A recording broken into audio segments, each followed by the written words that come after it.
ത്രിയേക ദൈവം എല്ലാവർക്കും ദൈവം, ഹിന്ദുവിനും മുസൽമാനും. ശ്രീയാർന്ന ദൈവം സ്നേഹാതി തന്നെ, നിത്യസത്യ സ്നേഹരൂപി. ത്രിയേക ദൈവം എല്ലാവർക്കും ദൈവം, ഹിന്ദുവിനും മുസൽമാനും.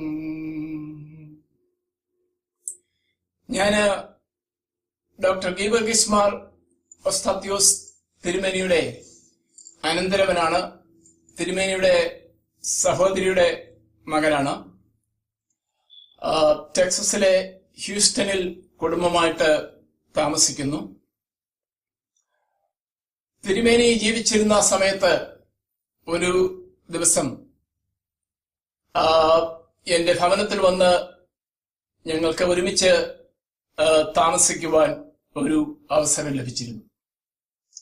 അത് എന്റെ ജീവിതത്തിലെ ഏറ്റവും സന്തോഷകരമായ, പ്രത്യാശ നിർഭരമായ ഒരു ദിവസമായിരുന്നു. അന്ന് തിരുമേനി വന്ന് എന്റെ ഭവനത്തിൽ താമസിച്ചതിലൂടെ എനിക്ക് അനേക അനുഗ്രഹങ്ങൾ ജീവിതത്തിൽ ലഭിച്ചു. അത് പലരുമായിട്ടും ഞാൻ ഷെയർ ചെയ്യുവാൻ ആഗ്രഹിച്ചിട്ടുണ്ട്, ഷെയർ ചെയ്യുന്നുണ്ട്, ഇനിയും ഷെയർ ചെയ്യണമെന്ന് ആഗ്രഹവുമുണ്ട്. തിരുമേനി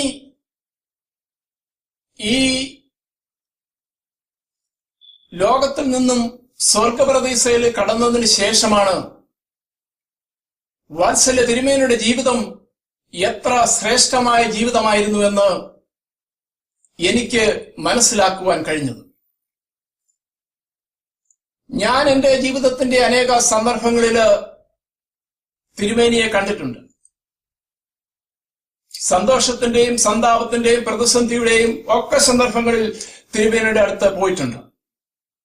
എന്നാൽ ഏത് സന്ദർഭത്തിലായാലും ഒരു പുഞ്ചിരിയോടുകൂടി എന്നും എന്നെ സ്വീകരിച്ചിട്ടുള്ള ഒരു വ്യക്തിയെ ഞാൻ ഓർക്കുന്നുവെങ്കിൽ അത് വാത്സല്യ തിരുമേനി മാത്രമാണ്.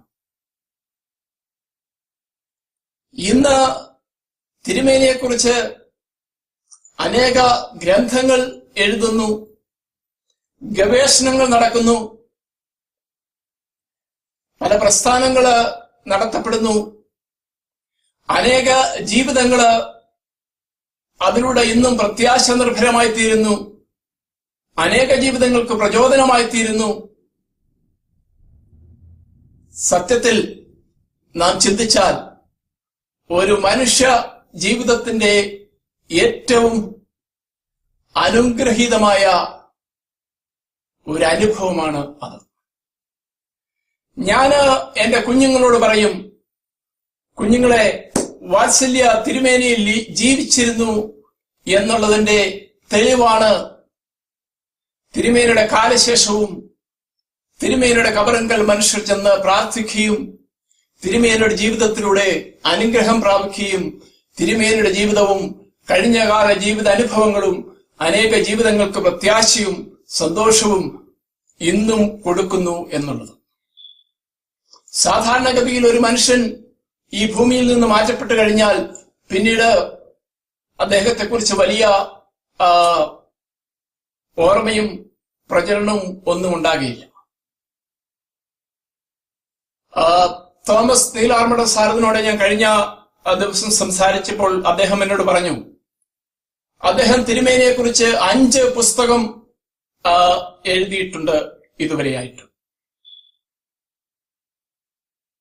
സാധാരണ ഒരു മനുഷ്യനെ കുറിച്ച് നമുക്ക് അപ്രകാരം ചിന്തിക്കുവാൻ സാധ്യമല്ല. എന്തായിരുന്നു അതിന്റെ അടിസ്ഥാനം? എന്തുകൊണ്ടാണ് തിരുമേനിയെക്കുറിച്ച് ഇത്രയധികം ആൾക്കാർക്ക് സ്വാധീനവും പ്രത്യാശയും പ്രചോദനവും ഉണ്ടായത്? ഇന്നും തിരുമേനിയുടെ ജീവിതത്തിന്റെ ആഴങ്ങളിലേക്ക് എന്തുകൊണ്ടാണ് മനുഷ്യൻ സൂക്ഷിച്ചു നോക്കുന്നത്? അതിന്റെ ആൻസർ വളരെ സിമ്പിളാണ്. തിരുമേനിയുടെ ജീവിതം ദൈവ സന്നിധിയിൽ പരിപൂർണമായി സമർപ്പിക്കപ്പെട്ട ഒരു ജീവിതമായി. 3 സുവിശേഷങ്ങളില് വീണ്ടും വീണ്ടും ആവർത്തിച്ച് പറയുന്ന ഒരു കാര്യം. ഞാൻ അത് വായിക്കുമ്പോഴൊക്കെ എനിക്ക് വളരെയധികം അത്ഭുതം തോന്നാറുണ്ട്.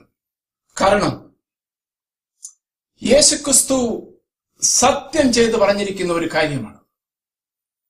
എന്തുകൊണ്ടാണ് ദൈവം സത്യം ചെയ്ത് നമ്മളോട് അപ്രകാരം ഒരു കാര്യം പറയുന്നതെന്ന് ഞാൻ പലപ്പോഴും ചിന്തിക്കാറുണ്ട്.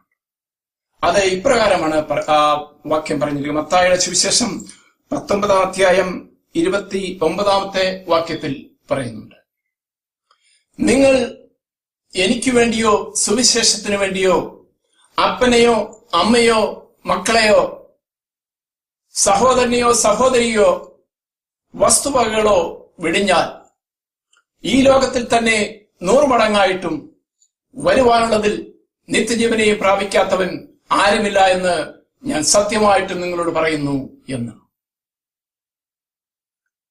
യേശുക്രിസ്തു സത്യം ചെയ്ത് അത് നമ്മളോട് പറഞ്ഞുവെങ്കിൽ എനിക്ക് തോന്നുന്നത് നമ്മുടെ അവിശ്വാസത്തിന്റെ ബലഹീനതകൾ കാരണമായിരിക്കണം യേശുക്രിസ്തു സത്യം ചെയ്ത് നമ്മളോടത് പറഞ്ഞു. 3 സുവിശേഷങ്ങളിലും അത് ആവർത്തിച്ച് പറയുന്നു. അതായിരുന്നു തിരുമേനി ചെയ്ത ഒരു കാര്യം. തന്റെ ജീവിതത്തിൽ തനിക്ക് ലഭിച്ച സകലവും ദൈവത്തിനു വേണ്ടി വെടിഞ്ഞ വ്യക്തിയായിരുന്നു. അതുകൊണ്ട് അദ്ദേഹത്തിന് ഈ ലോകത്തിൽ 100 മടങ്ങല്ല 1000 മടങ്ങല്ല അതിലും വലുതായ അനുഭവങ്ങൾ ലഭിച്ചു. മാത്രമല്ല ദൈവം അദ്ദേഹത്തെ സ്വർഗപരദീസയിലേക്ക് കൊണ്ടുപോയി. ആ കാര്യത്തില് നമുക്ക് യാതൊരു സംശയത്തിനും അവകാശമില്ല. തന്റെ 94-ാമത്തെ വയസ്സിൽ തിരുമേനി മരിക്കുന്നതിന് മുമ്പ് ഒരാഴ്ച മുമ്പ് എഴുതിയ തന്റെ അന്ത്യകൽപ്പന ഞാൻ പലപ്പോഴും വായിക്കുകയും അനേക വ്യക്തികൾക്ക് ഞാനത് ഷെയർ ചെയ്യുകയും ചെയ്തിട്ടുണ്ട്. എത്ര ശ്രേഷ്ഠമായ ജീവിതമായി! തങ്ങൾ മരിക്കുന്നതിന് മുമ്പ് ജീവിതത്തിൽ ദൈവം ചെയ്ത അനുഗ്രഹങ്ങളെക്കുറിച്ച്, ദൈവത്തിലൂടെ ലഭിച്ച പ്രതീക്ഷയെക്കുറിച്ച്, ദൈവത്തിന്റെ ആത്മനിർവൃതിയെക്കുറിച്ച് പറയുവാൻ എത്ര പേർക്ക് കഴിയും? എത്ര പേർക്ക് കഴിഞ്ഞിട്ടുണ്ട്? ലോകത്തിലെ സകല രാജ്യങ്ങളിലും സുവിശേഷം പ്രസംഗിച്ച എന്റെ അമ്മയുടെ സഹോദരൻ തീർച്ചയായും എന്റെ ജീവിതത്തിലെ ഏറ്റവും വലിയ ശക്തിയേറിയ പ്രചോദനവും പ്രതീക്ഷയും ആണ്. ഞാന് ലോകത്തിന്റെ വിവിധങ്ങളായ ഭാഗങ്ങളില് അനേക വ്യക്തികളെ വളരെ അടുത്ത് കണ്ടിട്ടുണ്ട്. എന്നാൽ ഇത്രയേറെ സന്തോഷകരമായി, ഇത്രയേറെ ബഹുമാനത്തോട് സ്നേഹത്തോട് ഇന്നും എനിക്ക് ഓർക്കുവാൻ കഴിയുന്ന ഒരു വ്യക്തി തിരുമേനി അല്ലാതെ വേറെ ഒരാളിനെ ഞാൻ കണ്ടിട്ടില്ല. അതുകൊണ്ടാണ് ഞാൻ ഈ സാക്ഷ്യം ഇന്ന് നിങ്ങളോട് പറയുന്നത്. ഇതിനായിട്ട് എനിക്ക് ഒരവസരം ഒരുക്കി തന്ന പ്രിയപ്പെട്ട ജോൺസൺ അച്ഛനോടും ടെന്നസിയിലെ എന്റെ സോളമൻ അച്ചായനോടും എനിക്കുള്ള നന്ദിയും സ്നേഹവും കടപ്പാടും ഞാൻ അറിയിക്കുന്നു. 1-2 ചെറിയ കാര്യങ്ങളുടെ ഞാൻ ഷെയർ ചെയ്യുവാൻ ആഗ്രഹിക്കുന്നു. തിരുമേനിയുടെ 2ാമത്തെ ഓർമ്മ വർഷം, അതിന്റെ സെലിബ്രേഷൻ സെന്റ് പോൾസ് ചർച്ചിൽ നടക്കുന്ന ദിവസം അന്ന് രാത്രി 12 മണി വരെ ഞാന് അത് കണ്ടുകൊണ്ടിരുന്നു. അന്ന് ഇപ്പോഴത്തെ ബാബ തിരുമേനി പറഞ്ഞ ഒരു കാര്യം ഞാന് മറക്കാതെ എന്റെ മനസ്സിൽ ഇന്നും എപ്പോഴും സൂക്ഷിച്ചിട്ടുണ്ട്. അദ്ദേഹം പറഞ്ഞ ഒരു കാര്യം, സുവിശേഷത്തിന്റെ മത്ത് തലയ്ക്ക് പിടിച്ച ഒരു ചെറുപ്പക്കാരനായിരുന്നു എം വി ജോർജ് അച്ഛൻ. ഇന്ന് നാം ചുറ്റുപാടും നോക്കുമ്പോൾ സുവിശേഷത്തിന്റെ മത്ത് തലയ്ക്ക് പിടിച്ച എത്ര വ്യക്തികളെ നമുക്ക് കാണുവാൻ കഴിയും? തലയ്ക്ക് പല വിധത്തിലുള്ള മത്ത് പിടിച്ചവരെ നമുക്ക് കാണുവാൻ കഴിയും. ലോകത്തിലെ ഉപയോഗിക്കുന്ന ഡ്രഗ്സിന്റെ എണ്ണം കൂടിക്കൂടി വരികയാണ്. പണ്ട് ക്രിമിനൽ ഒഫൻസ് ആയിരുന്ന അനേക ഡ്രഗ്സുകള് ഇന്ന് നിയമപരമായിട്ട് നമുക്ക് യൂസ് ചെയ്യാമെന്ന് ഉള്ള അനുമതി ലഭിച്ചിട്ടുണ്ട്. അപ്പൊ അതിലൂടെയൊക്കെ തലക്ക് മത്തുപിടിക്കുന്നവരുടെ എണ്ണം ഇന്ന് കൂടിക്കൂടി വരികയാണ്. എന്നാൽ സുവിശേഷത്തിലൂടെ തലയ്ക്ക് മത്തുപിടിച്ച എത്ര വ്യക്തികളെ നമുക്ക് കാണുവാൻ കഴിയും? ഇന്നും അനേക വ്യക്തികളുണ്ട്. എന്നാൽ നാം ബന്ധപ്പെടുവാൻ നോക്കുമ്പോൾ വളരെ അടുത്ത് നമുക്ക് വളരെ കുറഞ്ഞ വ്യക്തികളെ മാത്രമേ അത്രത്തോളം പ്രചോദനത്തോടെ കാണുവാൻ കഴിയൂ. ഞാൻ കഴിഞ്ഞ ദിവസം സൂപ്പർ ബോള് കണ്ടുകൊണ്ടിരുന്നപ്പോൾ എന്റെ അടുത്തിരുന്ന എന്റെ വൈഫ് എന്നോട് ചോദിച്ചു, എന്തുകൊണ്ടാണ് ഈ സൂപ്പർ ബോള് കാണുവാൻ ആൾക്കാർക്ക് ഇത്ര വലിയ താല്പര്യം? എന്നാൽ ദൈവത്തിന്റെ പ്രവർത്തനത്തിന് വേണ്ടിയോ ഒരു ദൈവാലയത്തിൽ ആരാധനയ്ക്ക് വേണ്ടിയോ ചെല്ലുമ്പോൾ ഇത്രയധികം സ്വാധീനമോ സന്തോഷമോ ആവേശമോ യാതൊരു വ്യക്തിക്കും കാണുവാൻ സാധിക്കുന്നില്ല. ഞാൻ പറഞ്ഞു, അങ്ങനെ ആവേശം കാണിച്ച ഒരു വ്യക്തിയെ ഞാൻ എന്റെ ജീവിതത്തിൽ കണ്ടിട്ടുണ്ട്. അത് പ്രിയപ്പെട്ട തിരുമേനിയായിരുന്നു എന്ന്.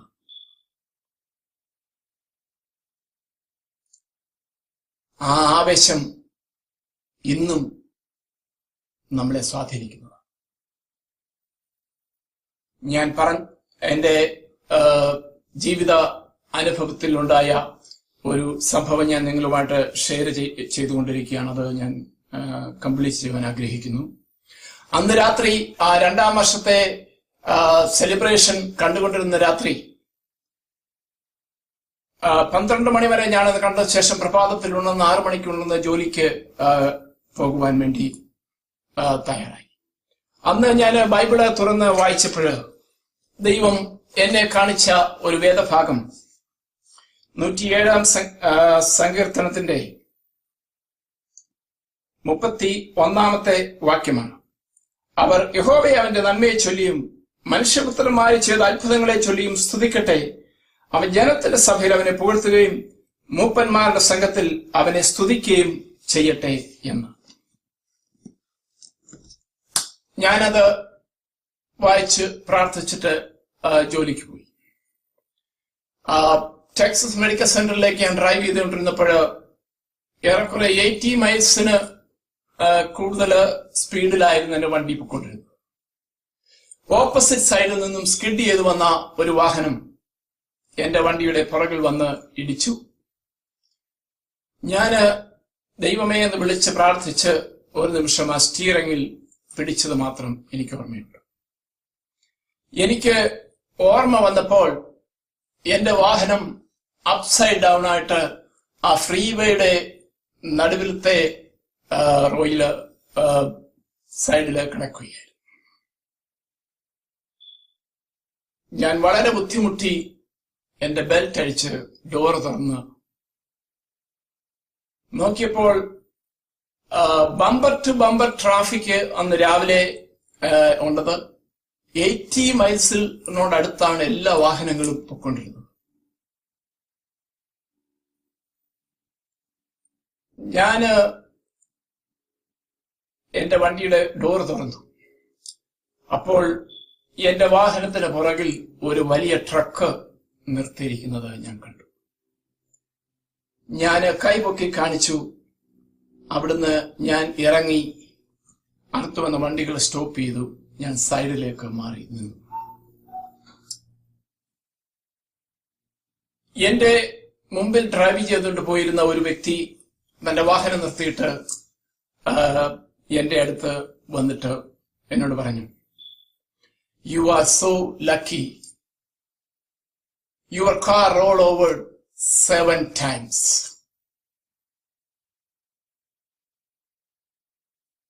ഒരു നിമിഷം അപ്പോൾ ഞാൻ അന്ന് പ്രഭാതത്തിൽ വായിച്ച വാക്യം ഓർത്തു.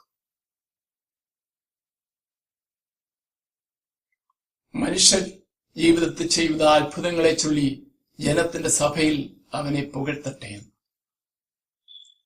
I said one thing to him. I told him, "This is not my luck. This is the protection and guidance of God. അത് വാത്സല്യ തിരുമേനിയിലൂടെ എനിക്ക് ലഭിച്ച വലിയൊരു അനുഗ്രഹമായിട്ട് ഞാൻ അതിനെ കാണും. അത്ര വലിയൊരു അപകടത്തിന്റെ നടുവിൽ കൂടെ ഞാൻ കടന്നുപോയിട്ടും എനിക്കൊരു പോറൽ പോലും സംഭവിച്ചില്ല. ഇന്ന് ഞാൻ നിങ്ങളുടെ മുമ്പിൽ നിന്ന് ഒരു സാക്ഷ്യം പറയുന്നത് ദൈവത്തിന്റെ ദയയും കൃപയും പ്രൊട്ടക്ഷനും അനുഗ്രഹവും എന്റെ ജീവിതത്തിലുള്ളത് കൊണ്ട് മാത്രമാണ്. ഞാൻ ദൈവത്തെ കണ്ടത് എന്റെ മാതാവിലൂടെയാണ്. എന്നാൽ ഒരു സാക്ഷ്യം പറയുവാൻ എനിക്ക് താല്പര്യം ലഭിച്ചത് വാത്സല്യ തിരുമേനിയിലൂടെയാണ്. ലോകമെമ്പാടും അദ്ദേഹത്തെ ഇന്നും ഓർമ്മയിൽ സൂക്ഷിക്കുന്നു. ആ ജീവിതത്തിലൂടെ അനേക ജീവിതങ്ങള് ഇന്നും ദൈവത്തിലേക്ക് അടുത്തുകൊണ്ടിരിക്കുന്നു എന്നുള്ളത് ഇന്നും നമുക്ക് സന്തോഷകരമായ ഒരു അനുഭവമാണ്. ഇപ്പോൾ നാം നോയമ്പിന്റെ സമയമാണ്. ഈ ഉപവാസത്തിന്റെ സമയത്ത് പറഞ്ഞിരിക്കുന്ന ഒരു കാര്യം യെശയ്യാ പ്രവചനം 58 അധ്യായത്തിന്റെ 5-7 വാക്യങ്ങളില് പറഞ്ഞിരിക്കുന്ന ഒരു കാര്യം, എനിക്ക് പ്രസാദകരമായ ഉപവാസം അനാഥനെയും വിധവയെയും അവരുടെ സങ്കടത്തിൽ ചെന്ന് കാണുന്നതും വിശപ്പുള്ളവന്റെ വിശപ്പ് തീർക്കുന്നതുമാണ്. അപ്രകാരം പ്രസാദകരമായ ഉപവാസം അനുഷ്ഠിച്ചിരുന്ന ഒരു വ്യക്തിയായിരുന്നു പ്രിയപ്പെട്ട തിരുമേനി.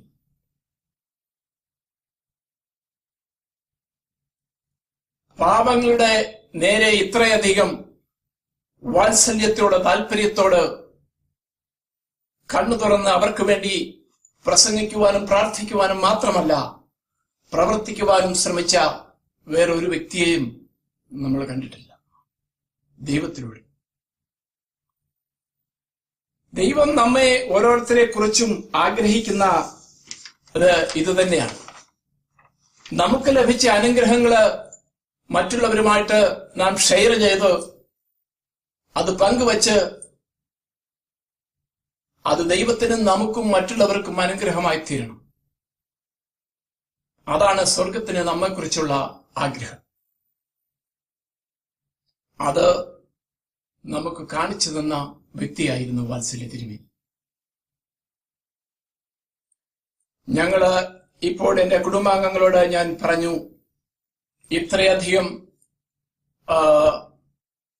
ലോകത്തിന് വെളിച്ചം കാണിച്ച ഒരു വ്യക്തി നമ്മുടെ കുടുംബത്തിലുള്ളപ്പോൾ ആ കാൽപ്പാടുകളെ പിന്തുടരേണ്ടത് തീർച്ചയായിട്ടും നമ്മുടെ കടമയാണ്, ആവശ്യമാണ്. കഴിഞ്ഞ വർഷം ഞങ്ങൾ ഫാമിലി ആയിട്ട് ഒരു ഓർഗനൈസേഷൻ തിരുമേനിയുടെ പേരിൽ തുടങ്ങിയിട്ടുണ്ട്. അതിന്റെ ഏറ്റവും പ്രധാന ആഗ്രഹം ഈ ഞങ്ങളുടെ തലമുറയും അടുത്ത തലമുറയുമല്ല, വരുവാനിരിക്കുന്ന തലമുറകളും തിരുമേനിയിലൂടെ പ്രചോദനവും ശക്തിയും ആശ്വാസവും പ്രാപിക്കണം. അത് അവരുടെ ജീവിതത്തിനും ഒരു മാതൃകയാകണം. ആ കാൽപ്പാടുകളെ പിന്തുടർന്ന് ദൈവ സന്നിധിയിൽ എത്തുവാൻ അവർക്കും പ്രചോദനം ഉണ്ടാവണം. അതിനുവേണ്ടിയാണ് ആ ഓർഗനൈസേഷൻ തുടങ്ങിയത്. ഇത്ര ഏറെ ദൈവത്തിലൂടെ അനുഗ്രഹം കാണിച്ച ഒരു വ്യക്തി എന്റെ കുടുംബത്തിലുള്ളപ്പോൾ അദ്ദേഹത്തെ മറന്നു കളയുവാൻ എനിക്കൊരിക്കലും സാധ്യമല്ല. തിരുമേനിയെക്കുറിച്ച് അനേക കാര്യങ്ങൾ എനിക്ക് ഷെയർ ചെയ്യുവാനുണ്ട്. ഞാന് തിരുമേനിയിലൂടെ കണ്ട അനുഭവങ്ങളെക്കുറിച്ച് ഒരു ബുക്ക് എഴുതിക്കൊണ്ടിരിക്കുകയാണ്. അത് എത്രയും വേഗം പബ്ലിഷ് ചെയ്യണം എന്നെനിക്ക് ആഗ്രഹമുണ്ട്. തിരുമേനി ഹ്യൂസ്റ്റണിൽ എന്റെ ഭവനത്തിൽ വന്ന് ഒരു ദിവസം താമസിച്ചപ്പോൾ അന്ന് അദ്ദേഹം ചെയ്ത ഒരു കാര്യം ഞാന് പലപ്പോഴും എന്റെ ഓർമ്മയിലൂടെ അത് വീണ്ടും വീണ്ടും കടന്നു വരും.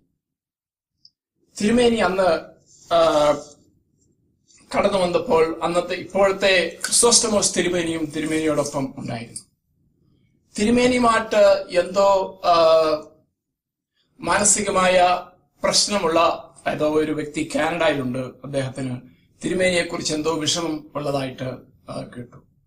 തിരുമേനി പറഞ്ഞു അദ്ദേഹത്തെ വിളിക്കണം, അദ്ദേഹത്തോട് ചോദിക്കണം എന്തുകൊണ്ടാണ് അപ്രകാരം ഒരു വേദന ഉണ്ടാകുന്നത്.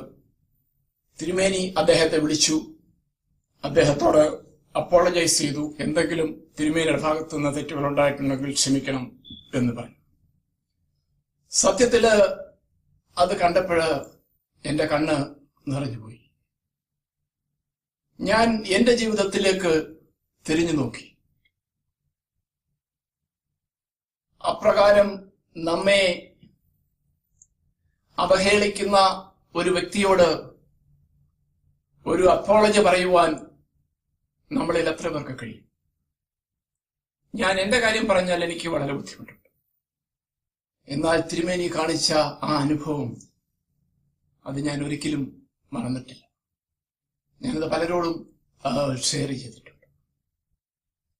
ഇതാണ് ക്രിസ്തീയ ജീവിതം. ക്രിസ്തീയ ജീവിതം എന്ന് പറയുന്നത് പ്രസംഗവും പ്രാർത്ഥനയും മാത്രമല്ല. നമ്മുടെ ജീവിതത്തിന്റെ പ്രവൃത്തിയിലൂടെ, ജീവിതത്തിന്റെ അനുഭവത്തിലൂടെ നമ്മുടെ അടുത്തു നിൽക്കുന്നവർ ദൈവത്തെ കാണും. അതാണ് ദൈവം നമ്മെക്കുറിച്ച് ആഗ്രഹിക്കുന്നത്. ഉൽപ്പത്തി മുതല് വെളിപാട് വരെ വ്യാപിച്ചു കിടക്കുന്ന വിശുദ്ധ ഗ്രന്ഥത്തില് ഒരു മനുഷ്യ ജീവൻ പ്രമാണിക്കേണ്ട ആയിരക്കണക്കിന് കൽപ്പനകള് അവിടെ പറയുന്നുണ്ട്. അതിന്റെ ഒടുവിൽ വെളിപാട് പുസ്തകത്തിൽ പറഞ്ഞിരിക്കുന്ന 2-3 അധ്യായത്തിൽ വീണ്ടും വീണ്ടും ആവർത്തിച്ചു പറയുന്ന ഒരു കാര്യമുണ്ട്. അത് ജയിക്കുന്നവന് ഞാൻ സ്വർഗപ്രതീക്ഷയിലുള്ള ജീവവൃക്ഷത്തിന്റെ ഫലം തിന്മാൻ കൊടുക്കും. ഏദൻ പരദീസയില് ആദാമ്യ കുടുംബത്തിന് നഷ്ടമായ ജീവവൃക്ഷത്തിന്റെ ഫലം തിന്മാൻ ഒരിക്കൽ കൂടി മാനവരാശിക്ക് അവകാശം കൊടുക്കുകയാണ് വലിയവനായ ദൈവം തമ്പുരാൻ. ഇതൊരേ സമയം മാനവരാശിക്കുള്ള ഒരു വാഗ്ദാനവും വെല്ലുവിളിയുമാണ്. വീണ്ടും പറയുന്നത്, ജയിക്കുന്നവന് ഞാൻ മറഞ്ഞിരിക്കുന്ന മന്ന കൊടുക്കും. ജയിക്കുന്നവനെ ഞാൻ എന്റെ ആലയത്തിൽ ഒരു തൂണാക്കും. ജയിക്കുന്നവന് ഞാൻ വെള്ളക്കല്ല് വെച്ച മോതിരവും അതിന്മേൽ ആരും ഒരു നാളും കേട്ടിട്ടില്ലാത്തതുമായ പുതിയ പേര് നൽകും. അതിന്റെ ഒടുവിൽ ഏറ്റവും മനോഹരമായ സംഗതി 3-ാം അധ്യായത്തിന്റെ 21-ാമത്തെ വാക്യമാണ്. ജയിക്കുന്നവനെ ഞാൻ ജയിച്ച് എന്റെ പിതാവിനോടൊപ്പം അവന്റെ സിംഹാസനത്തിൽ ഇരുന്നത് പോലെ ഇരിപ്പാൻ വരം നൽകും. ഇത്ര ശ്രേഷ്ഠമായ ഒരു വരം ഒരു മനുഷ്യ ജീവന് വേറെ ആരും വാഗ്ദാനം ചെയ്തിട്ടില്ല. ദൈവത്തിന്റെ സിംഹാസനത്തിൽ ഇരിപ്പാനുള്ള വരം, അതെത്ര ശ്രേഷ്ഠമായ വരമാണ്. ഇന്ന് അമേരിക്കൻ പ്രസിഡന്റിന്റെ ചെയറിലിരിക്കുവാൻ വേണ്ടി ആൾക്കാര് എത്ര കഠിനമായിട്ട് അധ്വാനിക്കുന്നു. അതിലും ചെറിയ പൊസിഷന് വേണ്ടി എത്ര കഠിനമായിട്ട് നാം അധ്വാനിക്കും. എന്നാൽ ദൈവം വാഗ്ദാനം ചെയ്യുന്ന ഏതെങ്കിലും പൊസിഷന് വേണ്ടി നമ്മുടെ ജീവിതത്തിൽ എന്തെങ്കിലും പ്രവൃത്തി ചെയ്യുവാൻ നമ്മൾക്ക് താല്പര്യമുണ്ടോ?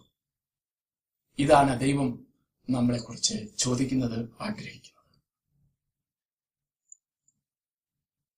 മനുഷ്യൻ ജീവിച്ചിരിക്കുമ്പോൾ ചെയ്യുന്നത് നല്ലതാകലും തീയതാകലും അതിന് തക്കവണ്ണം പ്രാപിക്കേണ്ടതിന് എല്ലാവരും ദൈവത്തിന്റെ ന്യായാസനത്തിന് മുമ്പാകെ നിൽക്കേണ്ടി വരുമെന്ന് വചനം പറയും. ഞാനൊരു ചെറിയ സംഭവ കഥ നിങ്ങളോട് ഷെയർ ചെയ്യാൻ ആഗ്രഹിക്കുകയാണ്. 1984 ഡൽഹിയിൽ നടന്ന ഏഷ്യാഡിൽ ഇന്ത്യയുടെ അഭിമാന താരമായിരുന്ന ഷൈനി വിൽസൺ 800 മീറ്റേഴ്സ് റണ്ണിംഗ് റേസിൽ ഓടി ഒന്നാമതായിട്ട് ഫിനിഷ് ചെയ്തു. അല്പസമയം കഴിഞ്ഞപ്പോൾ ആ ഓട്ട മത്സരത്തിന്റെ ഫലപ്രഖ്യാപനം നടത്തി. ഒന്നാമതോടിയെത്തിയ ഷൈനിക്ക് സ്വർണമില്ല.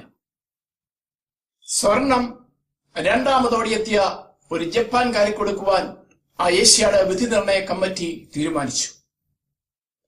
എന്താണ് സംഭവിച്ചതെന്ന് ഇത് കണ്ടുകൊണ്ടിരുന്ന ലക്ഷങ്ങൾക്ക് മനസ്സിലായില്ല. എന്നാൽ ആ ക്യാമറ കണ്ണുകൾ റീവൈൻഡ് ചെയ്ത് കാണിച്ചു. ഷൈനി ഓട്ടത്തിനിടയ്ക്ക് ട്രാക്ക് മാറി. ഷൈനിയെ ആ ജഡ്ജിംഗ് കമ്മിറ്റി ഡിസ്ക്വാളിഫൈ ചെയ്തു. നമുക്കറിയാം, ഏഷ്യാഡിൽ ഒന്ന് ഓടാൻ ലഭിക്കുന്ന ഒരവസരം എത്ര നാമത്തെ കഠിനമായ പരിശ്രമത്തിന്റെ ഫലമാണ്. ഓടുക മാത്രമല്ല, ഒന്നാമതായിട്ട് ഫിനിഷ് ചെയ്യുകയും ചെയ്തു. എന്നാൽ ഒന്നാം സമ്മാനമായ സ്വർണ്ണ മെഡൽ നഷ്ടമായി. ഷൈനി ഡൽഹിയിലെ മണ്ണിൽ മുഖം പൊത്തി കമിഴ്ന്ന് വീണു. ഷൈനിയെ ആശ്വസിപ്പിക്കുവാൻ യാതൊരു വ്യക്തിക്കും ധൈര്യമുണ്ടായില്ല. എന്തു പറഞ്ഞ് ആശ്വസിപ്പിക്കും? അനേക വർഷത്തെ കഠിനമായ അധ്വാനത്തിന്റെ ഫലമായിരുന്നു. ഓടുക മാത്രമല്ല, ഒന്നാമതെത്തുകയും ചെയ്തു. എന്നാൽ ഒന്നാം സമ്മാനം നഷ്ടമായി. എന്നാൽ നിങ്ങൾക്ക് കേൾക്കണോ? ഒന്നാം സമ്മാനമായ സ്വർണ്ണ മെഡൽ രണ്ടാമത് ഓടിയെത്തിയ ജപ്പാൻകാരിക്ക് കൊടുക്കുവാൻ ആ വിധിനിർണയ കമ്മിറ്റി തീരുമാനിച്ചു. ഷൈനിയുടെ ദുഃഖം വലുതായിരുന്നു. എന്നാൽ ഒരു നിമിഷം ചിന്തിച്ചു നോക്കുക. ആ രണ്ടാമതോടിയെത്തിയ ജപ്പാൻകാരി, അവൾ ഒരിക്കലും പ്രതീക്ഷിച്ചില്ല ഒന്നാം സമ്മാനമായ സ്വർണ്ണ മെഡൽ അവൾക്ക് ലഭിക്കുമെന്ന്. അവളെ ഒന്നാം സമ്മാനത്തിനു വേണ്ടി ആ സ്റ്റേജിലേക്ക് വിളിച്ചപ്പോൾ അവരുടെ സന്തോഷം എത്ര വലുതായി. ഈ ജീവിതത്തിൽ നമുക്ക് സാധ്യമല്ല രണ്ടാമതെത്തി ഒന്നാം സമ്മാനം വാങ്ങിക്കാൻ. എന്നാൽ ഇത് സാധിക്കുന്ന ഒരിടമുണ്ട്. അത് സ്വർഗപ്രദേശയില് ദൈവത്തിന്റെ ന്യായാസനത്തിന്റെ മുമ്പിലാണ്. ശരിയായ ട്രാക്കിലൂടെ, ദൈവം കാണിക്കുന്ന ശരിയായ ട്രാക്കിലൂടെ ഓടുന്ന ഓരോ വ്യക്തിക്കും രണ്ടാമതോ മൂന്നാമതോ എത്തിയാലും ദൈവം ഒന്നാം സമ്മാനം കൊടുക്കും. ദൈവം പറയുന്നത്, അവനെ ഞാൻ ജയിച്ചെന്റെ സിംഹാസനത്തിൽ ഇരുന്നത് പോലെ ഇരുപ്പാൻ വരം നൽകും. യേശുക്രിസ്തു എങ്ങനെയാണ് ലോകത്തെ ജയിച്ചത്? അത് നമുക്കറിയാം. എന്നാല് അതിൽ വളരെ സൂക്ഷ്മമായ ഒരു സംഗതി പലപ്പോഴും ഞാൻ കാണുന്നത്, യേശുക്രിസ്തുവിന്റെ ജീവിതം സുവിശേഷത്തിന് വേണ്ടിയായിരുന്നു, ലോകത്തിന്റെ രക്ഷയ്ക്ക് വേണ്ടിയായിരുന്നു. എന്നാൽ യേശുക്രിസ്തു ബന്ധപ്പെട്ട യാതൊരു വ്യക്തികളോടും അദ്ദേഹം അവരുടെ പ്രൈമറി നീഡ് കണക്കിടാതെ സുവിശേഷം പറഞ്ഞിട്ടില്ല. രോഗമുള്ളവനോ അനർത്ഥമുള്ളവനോ മരണം സംഭവിച്ചനോ അവരുടെ ജീവിതത്തെ ആശ്വസിപ്പിച്ചതിന് ശേഷം മാത്രമേ കർത്താവ് അവരുടെ സുവിശേഷം പറഞ്ഞിട്ടുള്ളൂ. ഇതായിരുന്നു വാത്സല്യ തിരുമേനിയിലൂടെയും നാം കണ്ടത്. സുവിശേഷം പ്രസംഗിക്കുവാൻ മാത്രമല്ല, സുവിശേഷം പ്രവർത്തിക്കുവാനും താല്പര്യമുള്ള വ്യക്തിയായി അദ്ദേഹം ഇന്ന് സ്വർഗപ്രദേശയിൽ ദൈവത്തിന്റെ സിംഹാസനത്തിൽ ഇരിക്കുന്നുണ്ട്.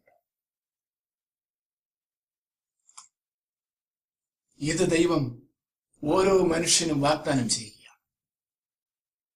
നാമും യേശുക്രിസ്തു കാണിച്ചു തന്ന ആ പാതയിലൂടെ നടന്നാൽ നമുക്കും അതിനുള്ള അവസരമുണ്ടാകും. തിരുമേനി പലപ്പോഴും 1000 ആണ്ട് വാഴ്ചയെക്കുറിച്ച് പറയുന്നത് ഞാൻ കേട്ടിട്ടുണ്ട്. തിരുമേനിക്ക് വളരെ അടുപ്പമുണ്ടായിരുന്ന ഒരു വ്യക്തിയായിരുന്നു സാധു കൊച്ചിഞ്ഞുദേശി. അദ്ദേഹത്തിന്റെ ഒരു പാട്ട് ഞാൻ പലപ്പോഴും ശ്രദ്ധിക്കാറുണ്ട്. അത് 1000 ആണ്ട് വാഴ്ചയെക്കുറിച്ചുള്ള ഒരു പാട്ടാണ്. അതിൽ അദ്ദേഹം പറയുന്ന ഒരു 2 ലൈന്, ദേശം ദേശമായി യേശുവാസം ചെയ്യുമ്പോൾ മോശക്കാരെന്നിവിടെ കണ്ടോർ കൂടെ വാണിടും, മോശക്കാരെന്നിവിടെ കണ്ടോർ കൂടെ വാണിടും. യേശു വരുന്നിഹേ തന്റെ രാജ്യം സ്ഥാപിപ്പാൻ, നാശമില്ല രാജ്യം അതിലെത്താതനും താനേ. ദേശം ദേശമായി യേശു ഭരണം ചെയ്യുമ്പോൾ മോശക്കാരെന്ന് ഇന്നിവിടെ കാണുന്നവര് യേശുവിനോടൊപ്പം 1000 ആണ്ട് വാഴ്ചയിലെ ഭരണത്തിൽ സംബന്ധിക്കും. ലോകത്തിൽ അനീതിയുടെ സിംഹാസനത്തിലിരുന്ന് അനീതിയുടെ കിരീടവും ചെങ്കോലവും അണിഞ്ഞ് അനീതിയുടെ ഭരണം കാണിച്ചു വെച്ച അനേക ഭരണാധികാരികൾക്കുള്ളൊരു മറുപടിയായി ഈ ലോകത്തെ ദൈവം നീതിയോട് വാഴും. അന്ന് കാള സിംഹത്തിനൊപ്പം, സിംഹം കാളയ്ക്കൊപ്പം പുല്ല് തിന്നുമെന്നാണ് പറഞ്ഞിരിക്കുന്നത്. അത് ഏറ്റവും സന്തോഷകരമായ അനുഭവമായിരിക്കും. അതാണ് മഹാബലിയുടെ ഓണത്തിലൂടെ നാം കാണുന്ന ആ ജീവിത അവസരം, എല്ലാവരെയും ഒന്നുപോലെ കാണുന്ന അവസരം. അതായിരിക്കും ശരിയായ ജീവിത സമർപ്പണം, ശരിയായ ജീവിതത്തിന്റെ ശുശ്രൂഷ, ശരിയായ ജീവിതത്തിന്റെ ഭരണം. അതിൽ സംബന്ധിക്കുവാൻ, അതിൽ പ്രവേശിക്കുവാൻ നമ്മൾക്ക് ഓരോരുത്തർക്കും വലിയവനായ ദൈവം കൃപ ചെയ്യട്ടെ എന്ന് ഞാൻ പ്രാർത്ഥിക്കുകയും ആഗ്രഹിക്കുകയും ചെയ്യുന്നു. വാത്സല്യ തിരുമേനിയോട് ഓർത്തഡോക്സ് സഭയിലെ ബാവ തിരുമേനിമാരും മറ്റു തിരുമേനിമാരും അച്ഛന്മാരും സുവിശേഷകരും സഭാംഗങ്ങളും കാണിച്ച സ്നേഹത്തിനും ആദരവിനും ഞങ്ങൾ കുടുംബമായിട്ട് വളരെയധികം നന്ദിയും കടപ്പാടുമുള്ളവരാണ്. നിങ്ങളിലൂടെയാണ് തിരുമേനി ദൈവത്തെ കണ്ടത്, ദൈവത്തെ ലോകത്തിന് കാണിച്ചു കൊടുത്തു. ആ അനുഭവങ്ങൾ ഷെയർ ചെയ്യുവാൻ ഇനി നമ്മൾ കഴിയട്ടെ എന്ന് പ്രാർത്ഥിക്കുകയും ആഗ്രഹിക്കുകയും ചെയ്തുകൊണ്ട് ഞാൻ എൻ്റെ വാക്കുകളെ ചുരുക്കുന്നു. ദൈവം നമ്മെ ഓരോരുത്തരെയും അനുഗ്രഹിക്കുമാറാകട്ടെ. ജീവൻ നൽകി ജീവൻ തന്ന ജീവാനന്ദമായവന്, ജീവൻ നൽകി ജീവൻ തന്ന ജീവാനന്ദമായവന്, ജീവൻ മരണം ജീവനെന്ന പാവന വൃത്തം